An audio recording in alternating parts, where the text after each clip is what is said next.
የጤና ቱሪዝምን ለማሳደግ ከተቀመጡ የትኩረት አቅጣጫዎች መካከል አንዱ የግሉን ባለሀብት በማሳተፍ የጤና መሰረተ ልማቶችን ማስፋፋትና ተደራሽ ማድረግ ነው። በዘርፉ ለሚሳተፉ የግል ባለሀብቶች መንግስት አስፈላጊውን ድጋፍ እያደረገ የሚገኝ ሲሆን ይህንንም ተከትሎ በርካቶች ዘርፉን እየተቀላቀሉ ይገኛሉ። በጤናው ዘርፍ መንግስት ከሚያከናውናቸው ስራዎችን በተጨማሪ የግሉ ባለሀብት እንዲሳተፍ መደረጉ በተለይም እንደ ኢትዮጵያ በማደግ ላይ ያሉ ሀገራት ውስጥ ዜጎች ለሚገጥማቸው የጤና ችግር በቂ ሕክምና ለማግኘት የሚገጥማቸውን ከፍተኛ የፋይናንስ አቅም ችግር ለመፍታት የሚረዳ ነው። ለዚህም ከ3 ቢሊዮን ብር በላይ ወጪ ተደርጎበት የተገነባው ኦሲስ አጠቃላይ ሆስፒታል አንዱ ተደርጎ ሊቀመጥ የሚችል ነው። አቅም ያላቸው ከሀገር ወጥተው ውጪ ይታከማሉ።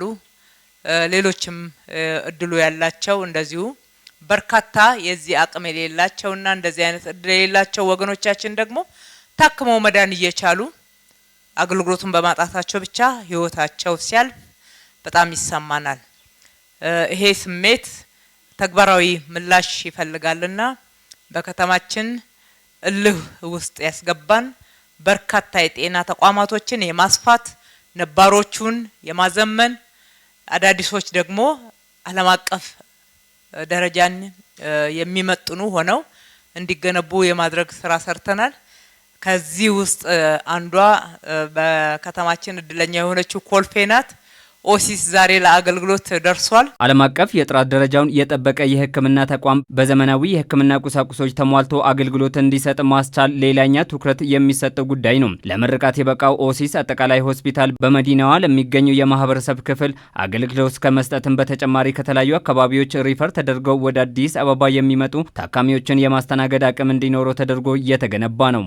ተሰጥቶ ከተማችንን የጤና ቱሪዝም ማዕከል መዳረሻ ለማድረግ በርካታ ስራዎች እየተሰሩ ነው። ዛሬ በነበረን በ100 ዓመት የዘመናዊ ሕክምና ታሪካችን በዚህ በ5 ዓመት ውስጥ እጥፍ ሊያደርግ የሚችል ከቁጥር በዘለለ ደግሞ ጊዜውን ወቅቱን የዋጁ ሕክምና መሳሪያዎች እንዲኖራቸው ተደርጎ እየተደራጀ ያለበት ከተማ ላይ ነውና ያለነው። እንደሚታወቀው የሀገራችን የጤና ፖሊሲ መከላከልን መሰረት ያደረገ የነበረን አክሞ ማዳንን እስከ ተሃድሶ ሕክምና ድረስ የሚዘልቅ የፖሊሲ ሪቪዥን አድርገናል።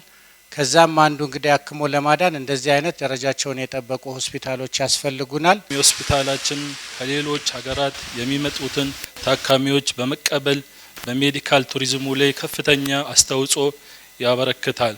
ለዜጎችም የስራ እድል በመፍጠር አንጻራዊ አስተዋጽኦ ያበረክታል። በሪፈራል ለሚመጡ ኢትዮጵያውያን ከዛም ባለፈ ደግሞ ከተማችን በርካታ ዓለም አቀፍ ኩነቶችን ታስተናግዳለች።